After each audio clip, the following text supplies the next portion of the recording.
the customized flat first.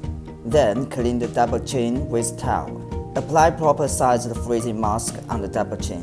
Please note, you must apply the freezing mask when operating freeze slimming. Set energy level. Set 20 minutes. 5 degrees Celsius, 50% section, and start. Please note, it is advised to set 0 to 5 degrees Celsius 8 to 10 minutes for the first time of use. Increase the time to 20 to 30 minutes after adoption. Adjust the section according to one's feeling. The bigger the section is, the tighter the section on fat is. On one side, attach the freezing handle on the double chin, which is with a freezing mask on it.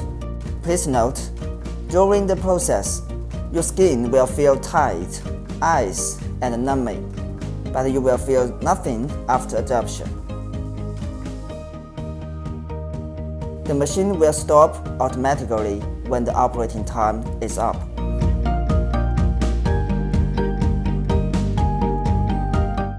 Operate at the other side of the double chin. Take off the handle and remove the freezing mask. Please note, the operating area may have slight redness, numbness, or slight bruise. Don't worry, they are normal phenomenon after vacuum. They will disappear in 3 to 7 days. Clean the operating area with a towel. Please note, drink warm water to moisturize. Accelerate the metabolism. Do not scratch at the operated area. Do not knead or press the operated area. Clean the remaining essence on the handle and put the handle in the rack.